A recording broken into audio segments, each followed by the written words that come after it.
तो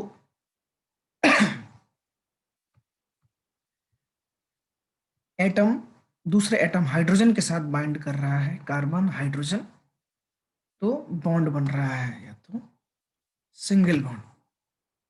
ठीक है, that is due to the sharing of electron. तो ये बन गया एक कार्बन और hydrogen, this is how molecule, ये हो गया एक मॉलिक्यूल। ठीक है, अब दूसरा कार्बन और जो हाइड्रोजन से बाइंड है, ये भी एक मॉलिक्यूल है। ये तो हमारे एटॉमिक इंटरेक्शन था, कार्बन और हाइड्रोजन का इंटरेक्शन से हम लोगों को क्या बना है, एक मॉलिक्यूल बना है और दूसरा मॉलिक्यूल बना है। अब यहाँ से मॉलिक्यूलर इंटरेक्शन स्टार्ट होता है। कार्बन कार्बन बॉन्ड कैसे बनेगा, या ये मॉलिक्यूल्स मॉलिक्यूल्स कैसे बनेंगे।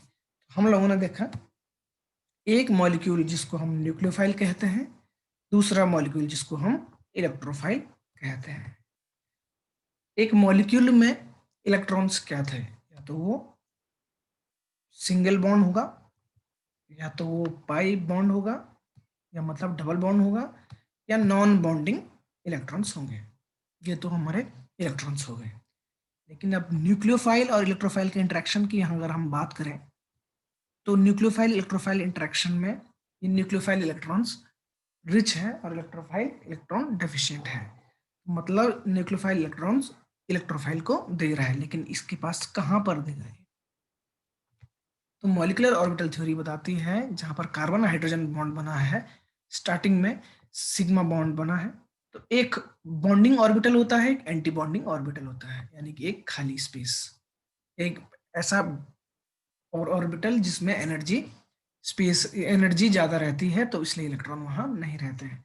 तो अगर हम देखें इसका इंटरेक्शन, तो इसका इंटरेक्शन एक मॉलिक्यूल दूसरे मॉलिक्यूल का इंटरेक्शन जो है, ये न्यूक्लियोफाइल है, इसमें या तो सिग्मा इलेक्ट्रॉन होगा, या तो पाई इलेक्ट्रॉन होगा, या नॉन बॉन्डिंग इलेक्ट्रॉन्स होंगे।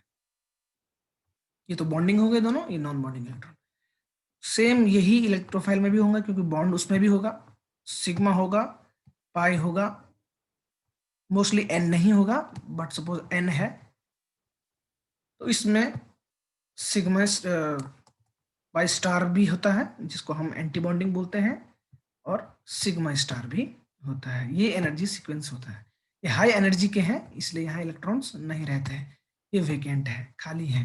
और इसमें सिग्मा है तो सिग्मा स्टार भी होगा, पाई है तो पाई स्टार भी होगा। ये एक मॉलिक्यूल के अंदर इतने ऑर्बिटल्स होते हैं या इतने इलेक्ट्रॉन्स होते हैं।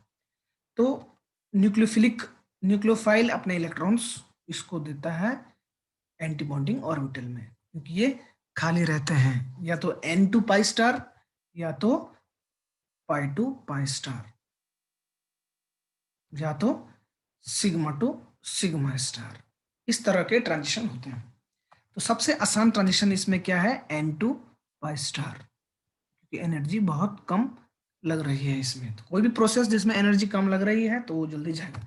आप ही देख सकते हैं इसमें एन टू पाई स्टार आसान है, एन टू सिग्मा स्टार बहुत मुश्किल है, फिर पाई टू पाई स्टार मुश्किल है। इस तरह से सीक्वेंस बना होता है। हमारा कंसर्न यहाँ पर सिर्फ इतना है कि हमें न्यूक्लियोफाइल और इलेक्ट्रोफाइल के बीच में अगर इंटरेक्शन दिखा रहे हैं या इलेक्ट्रॉन का मूव दिखा रहे हैं, तो ये देखना पड़ेगा कि इलेक्ट्रोफाइल के कहाँ पर ये इलेक्ट्रॉन देता है। ये देता है उसके एंटी बॉन्डिंग ऑर्बिटल, जो कि खाली रहते हैं ये। तो इसीलिए न्यूक्लियोफाइल को हम लोग HOMO भी बोलते हैं, हाईली ऑक्युपाइड मॉलिक्यूलर ऑर्बिटल। ऐसे मॉलिक्यूलर ऑर्बिटल जो हाई एनर्जी के हैं, ऑक्युपाइड हैं, दैट इज एन। इसको बोलते हैं ल्यूमो, LUMO।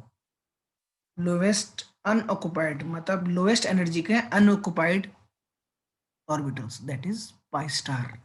यानी कि मोस्टली इंटरेक्शन होमो और ल्यूमो के बीच में होता है, that is HOMO LUMO interaction या न्यूक्लियोफाइल इलेक्ट्रोफाइल इंटरेक्शन। एन और पाई स्टार के बीच में इंटरेक्शन, अगर इसमें एन है और इसमें डबल बॉन्ड है तो। अगर यहाँ पर एन नहीं है तो पाई टू पाई स्टार ट्रांजिशन होगा, जो कि ज़्यादा एनर्जी लगती है जिसमें। देखो एन टू एन से पाई जाना आसान है, पाए जाना मुश्किल, इसीलिए ये हीट, इनको हीट मींस एनर्जी देनी पड़ती है, रेट ऑफ रिएक्शन कम होता है इसलिए एनर्जी देनी पड़ती है। तो इसका मतलब सीधा न्यूक्लियोफाइल टू इलेक्ट्रोफाइल इंटरेक्शन जो है हमारा, वो होमो-ल्यूमो इंटरेक्शन है। उसके बॉन्डिंग ऑर्बिटल्स के या एंड नॉन बॉन्डिंग ऑर्बिटल के हाईएस्ट एनर्जी का इलेक्ट्रॉन, हाईएस्ट एनर्जी है हाईएस्ट रिएक्टिविटी, और इसके सबसे कम एनर्जी का एंटी बॉन्डिंग ऑर्बिटल, क्योंकि उसमें बीच में एनर्जी गैप कम होगा, इसलिए उसका इंटरेक्शन उन दोनों के बीच में होगा, that is known as HOMO LUMO interaction. तो न्यूक्लियोफाइल और इलेक्ट्रोफाइल के बीच में अगर हम बात करें, न्यूक्लियोफाइल और इलेक्ट्रोफाइल, जो हमने कार्बन कार्बन दिखाया था, कार्बन और हाइड्रोजन, ये हाइड्रोजन है, ये कार्बन और ये हाइड्रोजन है। तो इन दोनों के बीच में जो इंटरेक्शन होगा दैट इज होमोल्यूमो इंटरेक्शन। तो एक मॉलिक्यूल है, ये दूसरा मॉलिक्यूल है, एक में इलेक्ट्रॉन रिच होना पड़ेगा, एक को इलेक्ट्रॉन डेफिशिएंट होना पड़ेगा। अब कार्बन तो न्यूट्रल है, कार्बन ना तो इलेक्ट्रॉन रिच है ना तो इलेक्ट्रॉन डेफिशिएंट है, इसलिए जब कभी भी कार्बन पर कोई इलेक्ट्रॉन डोनेटिंग ग्रुप होगा, जिसको हम इलेक्ट्रोपॉजिटिव ग्रुप बोलते हैं, मेटल्स होंगे, तो वो इलेक्ट्रॉन रिच होगा, या कोई इसमें खींचने वाला होगा, विड्रॉइंग ग्रुप होगा, तो वो हमारा इलेक्ट्रोफाइल होगा। खींचने वाले ग्रुप कौन सा है? Oxygen, nitrogen, sulphur, fluorine, chlorine, bromine, iodine, ये इलेक्ट्रॉन खींचने वाले, ये हमें एक लिस्ट बना के इसको को याद रखना है, ठीक है। ये इलेक्ट्रॉन खींचने वाले electropositive elements, sodium, magnesium, metal, मतलब जो हमारे काम के हैं ऑलमोस्ट ये सारे इलेक्ट्रॉन खींचते हैं। मेटल वगैरह तो हमारे ड्रग में कभी होता नहीं, तो मोस्टली क्या है।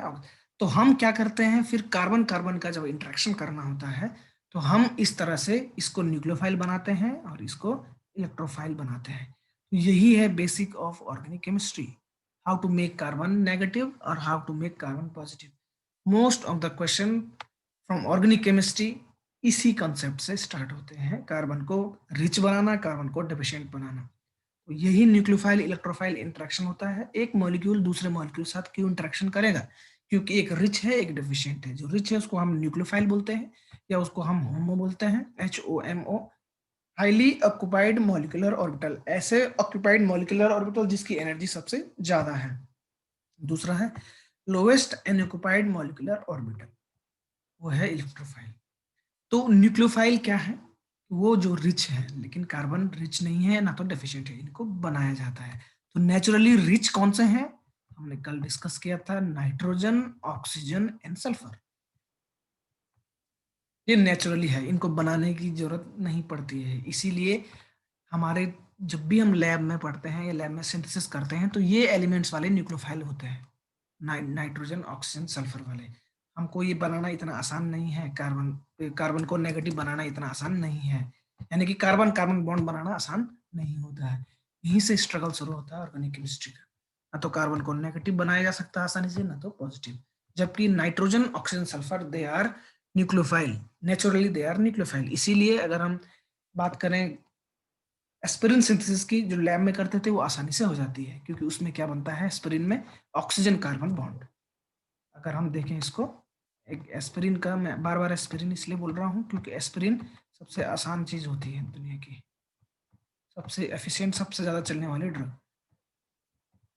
COOH,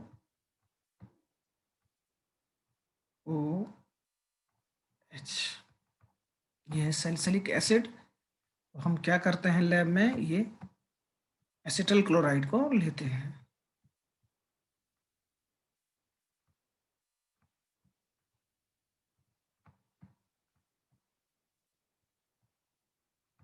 ये है हमारा nucleophile,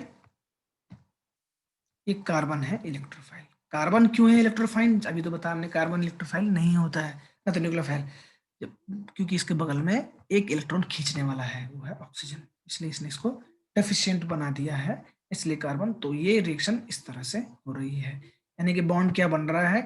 oxygen and carbon. Oxygen carbon बन सकता है, नाइट्रोजन कार्बन बन सकता है, सल्फर कार्बन बन सकता है, इसलिए लैब में आसानी से बना जाते हैं। एस्टनिलामाइड्स भी बनाया होगा आप लोगों ने, तो नाइट्रोजन कार्बन है।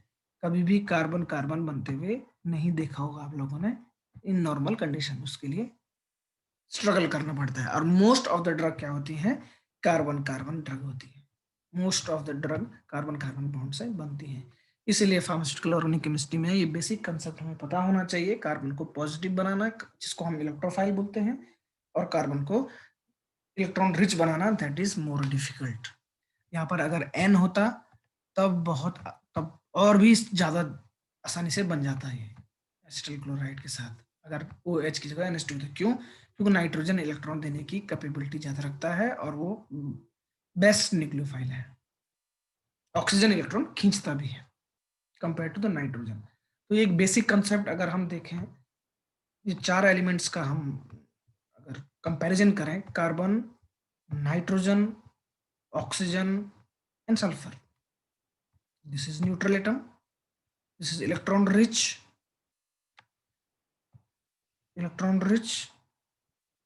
एंड इलेक्ट्रॉन रिच, ये है न्यूट्रल। तो ये नेचुरली न्यूक्लियोफाइल है और हम इनको न्यूक्लियोफाइल बनाना और इलेक्ट्रोफाइल बनाना की प्रोसेस होती है। इलेक्ट्रोफाइल न्यूक्लियोफाइल बनाने के लिए हमें इस पे इलेक्ट्रो पॉजिटिव एलिमेंट लगाते हैं, जो कि पीरियोडिक टेबल के लेफ्ट साइड होते हैं या मेटल मोस्टली। इलेक्ट्रोफाइल बनाने के लिए हमें इस पे विड्रॉइंग ग्रुप लगाना होता है। अब आप देखोगे विड्रॉइंग ग्रुप, कार्बन सी, ये H है, ये H है, हाइड्रोजन हाइड्रोजन है, मीथेन गैस ये है। जैसे ही मैं इस मीथेन को क्लोरीन से बदल देता हूं, ये इलेक्ट्रॉन विड्रॉ करता है, तो ये इलेक्ट्रॉन डेफिशिएंट हो जाता है, यानी कि ये इलेक्ट्रोफाइल की तरह बिहेव कर जाता है। इसलिए यहाँ पर न्यूक्लियोफिलिक सब्स्टिट्यूशन रिएक्शन होती है, जो कि हम आगे पढ़ेंगे। न्यूक्लियोफाइल इसको आके सब्स्टिट्यूट कर देता है। अगर क्लोरीन नहीं होता है तो ये रिएक्शन नहीं होती, क्योंकि कार्बन न्यूट्रल है। तो इसके बगल में हमने इलेक्ट्रॉन डेफिशिएंट मीन्स खींचने वाला लगाया, तो ये इलेक्ट्रॉन डेफिशिएंट हो गया है। This is the organic chemistry, जहां पर हमें कार्बन को न्यूक्लियोफाइल और कार्बन को इलेक्ट्रोफाइल बनाना है, जो कि पॉसिबल इतना आसानी से नहीं होता है। Which starts the struggle, where starts the struggle of organic chemistry. So हमें यहाँ से बेसिक कंसेप्ट पर अगर हम बात करें, तो बेसिक कंसेप्ट यही है कि न्यूक्लियोफाइल इलेक्ट्रोफाइल इंटरेक्शंस हमारे होमो और ल्यूमो इंटरेक्शन की तरह होते हैं। हाईली ऑक्युपाइड मॉलिक्यूलर ऑर्बिटल, एक मॉलिक्यूल्स के अंदर या तो बॉन्डिंग इलेक्ट्रॉन हो सकता है या तो नॉन बॉन्डिंग इलेक्ट्रॉन। बॉन्ड क्या हो सकता है, सिंगल, डबल और ट्रिपल, यानी कि सिग्मा या पाई, या नॉन बॉन्डिंग इलेक्ट्रॉन्स अगर ये हो गए तो। ठीक है, तो दूसरा एंटी बॉन्डिंग ऑर्बिटल क्या हो गया, पाई स्टार और सिग्मा स्टार। तो इस तरह से इंटरेक्शन को देखा जाता है mostly. This is the simplest concept among the all organic chemistry concept. अगर मैं इसको एग्जाम्पल के तौर पर देखूं, तो मुझे आप लोगों को एक चीज बता देता हूं। दिस इज द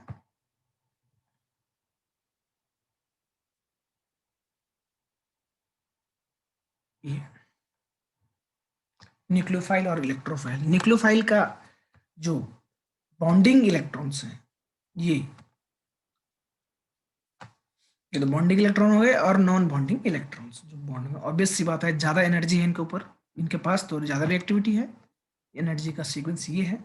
तो ये न्यूक्लियोफाइल के होमो, जिसको हम बोलते हैं नॉन बॉन्डिंग इलेक्ट्रॉन्स या high energy high occupied molecular orbital, इसके एंटी बॉन्डिंग के ल्यूमो में देते हैं। क्यों देते हैं? क्योंकि ये खाली हैं, ये भरे हुए हैं। ऑब्वियस सी बात है, अगर मुझे इलेक्ट्रॉन देना होगा तो मैं कहाँ, वैकेंट में ही डालूंगा। तो ये होता है orbital interaction, molecular orbital interaction, जिसको हम होमोल्यूमो इंटरेक्शन के नाम से भी जानते हैं। आप देखोगे बहुत सारे वेरियस एग्जांपल्स हैं इसके, ये रिएक्शंस में। ये न्यूक्लियोफाइल अभी हमने आज डिस्कस भी किया था कि नाइट्रोजन होगा तो न्यूक्लियोफाइल है, और ये electrophile. N2 pi star transition, pi to sigma star transition, ये सारे एग्जांपल्स आएंगे बाद में। Pi to pi star transition, यानी कि एक न्यूक्लियोफाइल, ये सारे न्यूक्लियोफाइल हैं, और दूसरी टाइप इलेक्ट्रोफाइल। इलेक्ट्रोफाइल के एंटी बॉन्डिंग ऑर्बिटल में ये इंटरेक्शन कर रहे हैं।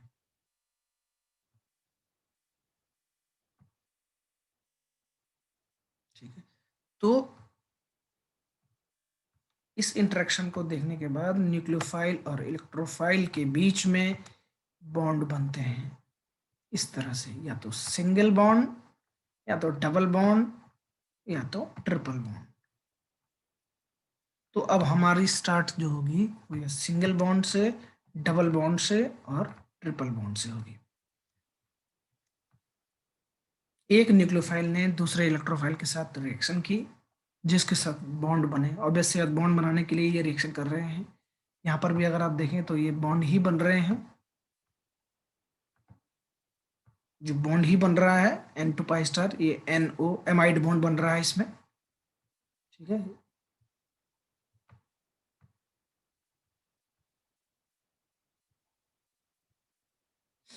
तो सिंगल, डबल और ट्रिपल बॉन्ड बनेंगे। जो हमने कार्बन का एग्जांपल लिया था, कार्बन एक इलेक्ट्रॉन रिच है सपोज, बना दिया इसको कार्बन डेफिशिएंट, तो इन दोनों के बीच में जो इंटरेक्शन होगा उसके वजह से या तो सिंगल बॉन्ड बनेगा, या तो डबल बॉन्ड बनेगा, या ट्रिपल बॉन्ड बनेगा। तीन ही बॉन्ड बन सकते हैं। तो अब हम इस तीन तरह के बॉन्ड में ही बात करेंगे। कैसा बॉन्ड, किस बॉन्ड की कौन सी रिएक्टिविटी है। एक न्यूक्लियोफाइल दूसरे इलेक्ट्रोफाइल के साथ सिर्फ तीन तरह के ही बॉन्ड बना सकता है, double single bond, double bond and triple bond. ठीक है, इसको बोलते हैं sp3 हाइब्रिडाइजेशन। इसको ये है sp3, जिसको हम एल्केन भी बोलते हैं। Methane, ethane, propane, butane, ANE इसका नाम होगा, ANE। ठीक है, ये कैसे बना है, ये मॉलिक्यूलर इंटरेक्शन से बना है। ये बना है मॉलिक्यूल का, न्यूक्लियोफाइल का इलेक्ट्रोफाइल के साथ इंटरेक्शन। न्यूक्लियोफाइल का किसके न्यूक्लियोफाइल कहाँ इलेक्ट्रॉन देगा, वो देगा इलेक्ट्रोफाइल के एंटी बॉन्डिंग ऑर्बिटल में, जहां खाली होगा। तो ये बना single bond, double bond and triple bond. Single bond को हम sp3 हाइब्रिडाइजेशन बोलते हैं। कार्बन, हाइड्रोजन, हाइड्रोजन, हाइड्रोजन और कार्बन, फिर इसका हाइड्रोजन, हाइड्रोजन और hydrogen. Number of sigma bond इसके लिए काउंट किए जाते हैं। एक sigma bond, single bond, sigma bond, चार हो गए, तो इसलिए ये sp3 हो गया। टेट्राहेड्रन इसका स्ट्रक्चर होता है। छोटे छोटे कॉन्सेप्ट नाइपर में कभी कभी आ जाते हैं। ये इस तरह का ये हाइब्रिडाइजेशन होगा। सिंगल बॉन्ड, ऑब्वियस सी बात है, किसी भी मॉलिक्यूल्स में बॉन्ड या सिंगल होगा, डबल होगा, ट्रिपल होगा। सिंगल होगा that will be the alkene sp3। Double होगा तो यहाँ पर एक डबल बॉन्ड हो जाएगा और हाइड्रोजन कम हो जाएगा, तो हो जाएगा sp2, जो कि प्लेनार है। प्लेनार, प्लेन है ये मॉलिक्यूल। तीसरा है sp हाइब्रिडाइजेशन, जो कि लीनियर है। तो इनका स्ट्रक्चर क्या होता है, sp3 टेट्राहेड्रन, यानी कि 3D स्ट्रक्चर। ठीक है, सिंगल बॉन्ड होगा 3D स्ट्रक्चर, ये हो गया प्लेन, एक प्लेन में, जैसे हमारा बुक होता है, कॉपी, एक प्लेन में सारा। तो सिंगल, डबल एंड ट्रिपल, जो कि हमारा मॉलिक्यूलर इंटरेक्शन से बन रहा है। एक सिंगल बॉन्ड, डबल बॉन्ड या ट्रिपल बॉन्ड। एक यहाँ पर लिख देते हैं, सिंगल बॉन्ड, डबल बॉन्ड और ट्रिपल बॉन्ड कैसे बने हैं, न्यूक्लियोफाइल इलेक्ट्रोफाइल इंटरेक्शन से। ठीक है, सिंगल बॉन्ड में एक सिग्मा इलेक्ट्रॉन है, बॉन्डिंग ऑर्बिटल है तो एंटी बॉन्डिंग ऑर्बिटल भी होता है। एक सिग्मा है, एक पाई है, तो ऐसे सिग्मा स्टार भी होगा, पाई स्टार भी होगा। इसमें एक सिग्मा, दो पाई, तो यहां पर हो जाएगा सिग्मा स्टार और पाई स्टार। जहां बॉन्डिंग है वहां एंटी बॉन्डिंग हो गई, जहां पॉजिटिव है वहां नेगेटिव भी होता है, यही ऑर्बिटल थ्योरी बोलती है। तो इस तरह के तीन ही तरह के बॉन्ड होते हैं। ये है sp3 हाइब्रिडाइजेशन, जिसका 3D स्ट्रक्चर होता है, 3D, 3 डायमेंशनल, जिसको हम टेट्राहेड्रन बोलते हैं। ये हो sp2, जो कि प्लेनर, एक प्लेन में 2D। ये हो गया लीनियर, एक लाइन में लीनियर।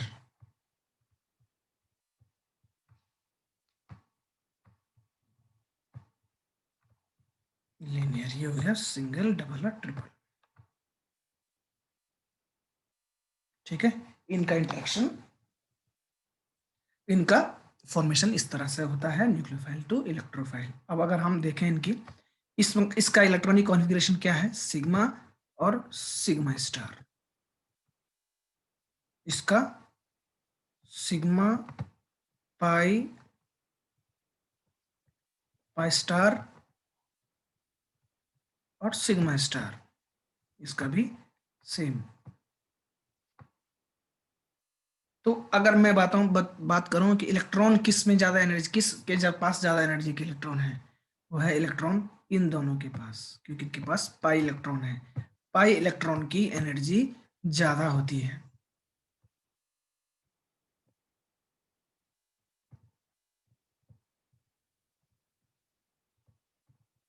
पाई इलेक्ट्रॉन की एनर्जी ज्यादा होती है, इसलिए इनको सैचुरेटेड कंपाउंड भी कहा जाता है, क्योंकि ये रिएक्टिव नहीं होते हैं। सिग्मा के पास बहुत कम एनर्जी है और वो स्टेबल है।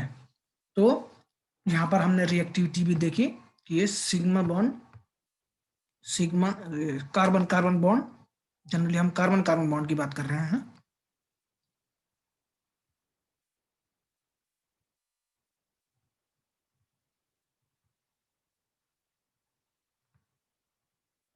ये एज ए न्यूक्लियोफाइल नहीं रिएक्ट कर सकता है, ये कर सकता है। और ये भी न्यूक्लियोफाइल मतलब इलेक्ट्रॉन देना, फ्लो ऑफ इलेक्ट्रॉन आपको बहुत इंपॉर्टेंट होना आना चाहिए। ठीक है, तो carbon single bond electron nucleophile की तरह एक्ट नहीं कर सकता है, क्योंकि इसमें केवल सिग्मा इलेक्ट्रॉन है, इसमें पाई इलेक्ट्रॉन है, इन दोनों में, इसलिए ये दोनों कर सकते हैं। यानी कि अगर यहाँ पर कोई भी सिंगल बॉन्ड हो, सपोज यहाँ पर कोई एक रिएक्शन है सिंगल बॉन्ड का, इलेक्ट्रोफाइल है, कोई भी इलेक्ट्रोफाइल है, तो ये वाला रिएक्शन नहीं करेगा, इलेक्ट्रोफाइल के साथ ये रिएक्शन नहीं करेगा। ये दोनों करेंगे, तो इसीलिए इस रिएक्शन को बोलते हैं electrophilic addition reaction. Electrophilic addition reaction यानी रिएक्टिविटी अगर हम देखें, क्योंकि इलेक्ट्रोफाइल ऐड हो रहा है इसमें, इलेक्ट्रोफिलिक एडिशन, यही यही डबल बॉन्ड का टेस्ट भी होता है, आइडेंटिफिकेशन टेस्ट। वो ब्रोमीन गैस के साथ रिएक्शन कर देता है। ब्रोमीन गैस ये है, और ब्रोमीन के पास ये एज ए न्यूक्लियोफाइल की तरह बिहेव कर रहा है, और इसके सिग्मा स्टार में इलेक्ट्रॉन दे रहा है, जिससे ब्रोमीन का कलर डिसअपियर हो रहा है और एडिशन रिएक्शन दे रहा है। बट ये सिंगल बॉन्ड नहीं कर सकता है, क्योंकि ये एज ए न्यूक्लियोफाइल बिहेव नहीं कर सकता है, यानी कि वो इलेक्ट्रोफिलिक एडिशन रिएक्शन नहीं दे सकता है, यानी इलेक्ट्रोफाइल ऐड नहीं हो सकता सबस्ट्रेट में। याद रखना, इस रिएक्शंस का नाम आपको याद रहना चाहिए, ये इलेक्ट्रोफिलिक एडिशन रिएक्शन है या क्या reaction, addition reaction of electrophile, electrophile add हो रहा है उसमें। तो ये डबल बॉन्ड का क्या है, आइडेंटिफिकेशन टेस्ट है, जो कैसे बना है, ये मॉलिक्यूलर मॉलिक्यूलर इंटरेक्शन से बने हैं। ये न्यूक्लियोफाइल और इलेक्ट्रोफाइल के बीच में, अगर हम कार्बन कार्बन की बात कर रहे हैं, तो ये कार्बन न्यूक्लियोफाइल कार्बन इलेक्ट्रोफाइल के से बना हुआ है। तो सिंगल बॉन्ड बना है, डबल बॉन्ड बना है, ट्रिपल बॉन्ड बना है। सिंगल बॉन्ड बना तो उसको हमने सैचुरेटेड बोल दिया, या उसको हमने बोल दिया sp3 हाइब्रिडाइज। डबल बॉन्ड बना है तो उसको हमने sp2 हाइब्रिडाइज बोल दिया, या उसको हमने प्लेनार मॉलिक्यूल बोल दिया है। प्लेन, उसमें कोई भी 3D ज्योमेट्री नहीं है। ये ट्रिपल बॉन्ड वाला लीनियर हो गया, जिसको बोलते हैं sp हाइब्रिडाइजेशन। तीन तरह के बॉन्ड बन चुके हैं, और ये दोनों एज ए न्यूक्लियोफाइल काम कर सकते हैं, जबकि ये नहीं। कार्बन ये सिंगल बॉन्ड नहीं, ये दोनों कर सकते हैं, सिंगल बॉन्ड नहीं। एज ए न्यूक्लियोफाइल कौन कर सकता है? पहले तो नाइट्रोजन कर सकता है, ऑक्सीजन कर सकता है और सल्फर कर सकता है। उसके साथ double bond, carbon carbon double bond या ट्रिपल बॉन्ड भी एज ए न्यूक्लियोफाइल कर सकता है। तो ये न्यूक्लियोफाइल का एक सीक्वेंस है कि हम जब बॉन्ड बनता है कार्बन कार्बन या कार्बन, तो एक नेगेटिव होता है एक पॉजिटिव होता है, एक न्यूक्लियोफाइल होगा इलेक्ट्रोफाइल होगा। उन दोनों के इंटरेक्शन से, जिसको बोलते हैं होमोल्यूमर इंटरेक्शन या nucleophile electrophile interaction. Nucleophile electron rich species है और इलेक्ट्रोफाइल जो इलेक्ट्रॉन डिफिशिएंट इसमें। पूरा ही जो प्ले है वो इलेक्ट्रॉन्स का है। कोई खींच रहा है तो यानी कि ये डेफिशिएंट हो रहा है। ठीक है, कोई इलेक्ट्रॉन दे रहा है तो वो इलेक्ट्रॉन रिच हो रहा है। प्लस आई मतलब वो बाद में पढ़ेंगे हम लोग। प्लस जहां भी हो रहा है मतलब कमी हो रही है, नेगेटिव मतलब जहां भी हो रहा है वो रिच हो रहा है। प्लस प्लस आई मतलब ये अपने इलेक्ट्रॉन दूसरे को दे रहा है और वो खुद डेफिशिएंट हो रहा है, जैसे CH3। माइनस आई क्लोरीन रिच हो रहा है, किसी से खींच के क्लोरीन को कर रहा है। तो ये धीरे धीरे आपको समझ में आएगा प्लस माइनस का scene.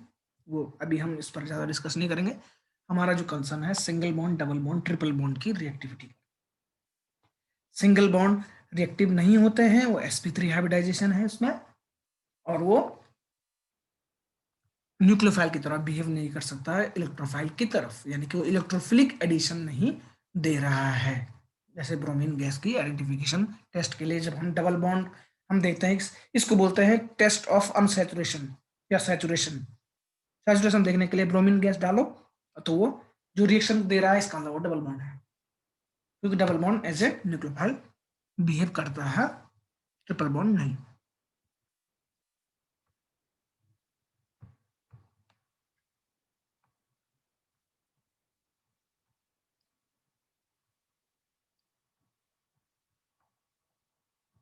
Single, double and triple में ये तीन तरह के बॉन्ड बने। सिग्मा पाई और सिग्मा पाई, दोनों में सिग्मा और पाई इलेक्ट्रॉन्स हैं। ये दोनों न्यूक्लियोफाइल की तरह बिहेव कर सकते हैं, क्योंकि इसमें ऐसा एक इलेक्ट्रॉन है जिसकी एनर्जी ज्यादा है। तो ऑब्वियस सी बात है इसके पास एनर्जी गैप पाई स्टार में जाने के लिए या सिग्मा स्टार में जाने के लिए कम रहेगा। अगर आप इलेक्ट्रोफाइल के इनमें इसी में तो जाएगा, यहाँ जाएगा तो आसान रहेगा, इसमें भी जाएगा फिर भी रहेगा, लेकिन इसके लिए बहुत मुश्किल है यहाँ जाना। इसलिए एज ए न्यूक्लियोफाइल ये बिहेव नहीं करता है। अगर हम एनर्जी सीक्वेंस की देखें इसको ढंग से, sigma pi pi star and sigma star, तो ये एनर्जी गैप बहुत कम है। ये भी कम है लेकिन ये बहुत ज्यादा है, क्योंकि सिग्मा होगा तो पाई तो होगा नहीं, सिग्मा टू सिग्मा स्टार, इसलिए ये रिएक्शन नहीं करता है। Saturated compound sp3 hybridise 3D, ये प्लेनार, ये लीनियर। सिंगल बॉन्ड क्या होता है? Least reactive saturated. और उसकी एक खासियत होती है, ये सिंगल बॉन्ड क्या करता है? रूम टेम्परेचर पर घूमता रहता है, जो कि ये दोनों नहीं। रूम टेम्परेचर पर घूमता रहता है। तो इसलिए इसमें क्या हो जाता है? कॉन्फॉर्मेशन। अगर कार्बन में देखें तो कॉन्फॉर्मेशन हो जाता है, एक सिंगल बॉन्ड के साथ रोटेट करता रहता है। HCH3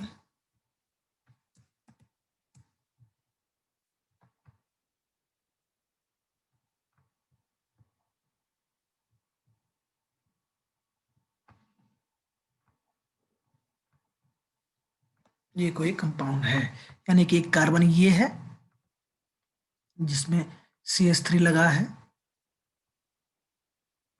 और एक कार्बन ये है। इसको न्यूमेन प्रोजेक्शन से हम लोग इसको देखते हैं। ठीक है, H, ये H, तो ये घूमता हुआ दिखाई दे रहा है हमें। ये वाला कार्बन ये है, ये वाला कार्बन ये बड़ा है, तो ये रूम टेम्परेचर पर घूमता रहता है। पूरे 360, तो कभी इधर कभी उधर। तो जब पोजीशन में ये दोनों CH3 दूर होते हैं उसको बोलते हैं स्टेगर्ड। ये भी जीपैट का क्वेश्चन आया हुआ है, स्टेगर्ड। और ये स्टेबल कंफर्मेशन होती है क्योंकि ये इन दोनों के बीच में इंटरेक्शन नहीं हो रहा है, बहुत दूर है, स्टेगर्ड हो गया। दूसरा, जब साथ रहते हैं तो बोलते हैं एक्लिप्स्ड। एक्लिप्स्ड। सिंगल बॉन्ड ही रोटेट करते हैं रूम टेम्परेचर, डबल बॉन्ड नहीं। तो इसलिए इस कॉन्फॉर्मेशन किस में होगा? सिंगल बॉन्ड में। और सिंगल बॉन्ड में क्या होता? ये रूम टेम्परेचर पर रोटेट करते रहते हैं, दैट इज कभी स्टेगर्ड तो कभी एक्लिप्स। स्टेगर्ड मीन्स दूर दूर, या सबसे स्टेबल, एस से एस, स्टेगर्ड स्टेबल यानी कि दूर, हमेशा दूर होना चाहिए, तभी तो इंट्रैक्शन कम होगा। इंट्रैक्शन होगा तो वो एनर्जी ज्यादा हो जाएगी उसके अंदर, स्ट्रेन आ जाएगा, वो रिएक्टिव हो जाएगा। हमें चाहिए क्या? एनर्जी कम हो किसी भी मॉलिक्यूल के अंदर। तो एनर्जी कम होने के लिए रिएक्शन भी तो वो इसीलिए कर रहा था, मॉलिक्यूल एक दूसरे मॉलिक्यूल के साथ, ताकि ये एक मैक्रो मॉलिक्यूल बने और एनर्जी कम हो इसकी। तो अगर हम देखें इसको, तो single bond, double bond, triple bond जो कि मॉलिक्यूलर इंटरेक्शन से बने हैं, होमोल्यूमर इंटरेक्शन से बने हैं। सिंगल बॉन्ड टेट्राहेड्रन है और ये रूम टेम्परेचर पर घूमता है, जिससे हमारा कॉन्फॉर्मेशन, CONFORMETION, कॉन्फॉर्मेशनल एनालिसिस जिसको हम बोलते हैं। आप नाइपर इंटरेस्ट देखोगे तो इसमें तो बहुत सारे क्वेश्चन आते हैं इसमें। Which one is stable, staggered, eclipsed? This is conformation is possible in room temperature, possible in single bond। और जब सिंगल बॉन्ड रोटेट करता है, दैट इज फाइन। जब रोटेट करना बंद कर देता है तो उसको बोलते हैं एट्रोपो आइसोमर्स। वो आइसोमेरिक इफेक्ट भी दिखाने लग जाता है तो उनको बोल देते हैं एट्रोपो आइसोमर्स। सारे नोट्स, सारी चीजें नोट्स में मिल जाएंगी, लेकिन आप नोट्स बनाते भी रहो फिर भी। ये सिंगल बॉन्ड रोटेट कर रहा है, कन्फॉर्मेशन, ठीक है। एक कार्बन है,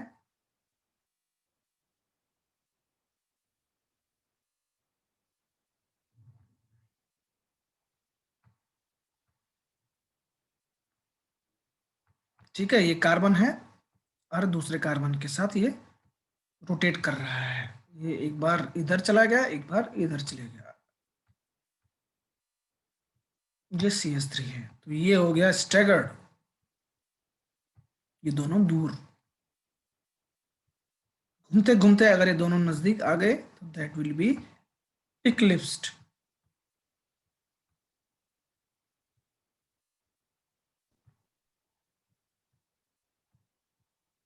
ये सिंगल बॉन्ड घूम रहा है, तो ये हो गया आपका एक्लिप्स्ड फॉर्म, जो कि हाई एनर्जी की फॉर्म है और स्टेबल नहीं है, क्योंकि इंटरेक्शन इसमें हो रहा है दोनों के बीच में। तो इंटरेक्शन नहीं होना चाहिए, इसलिए मोस्टली ये ज्यादा टाइम स्टेगर्ड कॉन्फॉर्मर में रहता है। कॉन्फॉर्मर जो कि रूम टेम्परेचर पर चेंज होता है due to the single bond. अगर ये सिंगल बॉन्ड रोटेशन करना बंद कर दे या रोटेट ना हो तो उसको उसमें आइसोमरिज्म आ जाएगा, उसको बोलते हैं atropisomers. Atropisomerism is due to the rotation of, restriction of rotation of single bond. Single bond का रोटेशन बंद हो जाता है। छोटी छोटी जो चीजें आती हैं, ये आती हैं जीपैड में, जिसमें क्रॉस वेरिफिकेशन के लिए आता है, ए से मैच कर रहा है कि नहीं, उसमें आता है atropisomers. Rotation in double bond, double bond में तो रोटेट ही नहीं होता, ये ऑप्शन ही गलत है। Rotation in single bond, rotation की वजह से, रोटेशन तो एक नॉर्मल प्रोसेस है, ये भी ऑप्शन नहीं है। Restriction in rotation in single bond, that is the atropisomerism. Single bond, double bond, triple bond जो कि हमारे मॉलिक्यूलर इंटरेक्शन से बने हैं, उनकी रिएक्टिविटी अगर हम देखें तो डबल बॉन्ड में, डबल बॉन्ड और triple bond as a nucleophile काम कर सकते हैं, क्योंकि उनके पास हाई एनर्जी के इलेक्ट्रॉन है, दैट इज पाई इलेक्ट्रॉन। और इनमें सिंगल बॉन्ड में सिग्मा इलेक्ट्रॉन है, जो कि बहुत कम एनर्जी का ऑर्बिटल होता है, जो कि सिग्मा और पाई, सिग्मा पाई स्टार और सिग्मा स्टार से हम लोग क्लियर देख सकते हैं किसकी एनर्जी कितनी कम है, स्टेबल है। एनर्जी कम है तो खुशी है, वो उसको नहीं करना कोई रिएक्शन, तो इसलिए वो इज हैप्पी विद परफॉर्मेंस, तो ये रिएक्टिव नहीं होता है सिंगल सैचुरेटेड कंपाउंड, इसीलिए इनको सैचुरेटेड। ये हो गया अनसैचुरेटेड, जो कि सैचुरेट नहीं है या रिएक्टिव है because of the pi electron. Pi electron है इनके पास, जो कि एज ए न्यूक्लियोफाइल की तरह करता है, इसीलिए डबल बॉन्ड हमारे इलेक्ट्रोफिलिक एडिशन रिएक्शन देते हैं। किसी का क्वेश्चन है तो आप पूछ सकते हैं मुझे।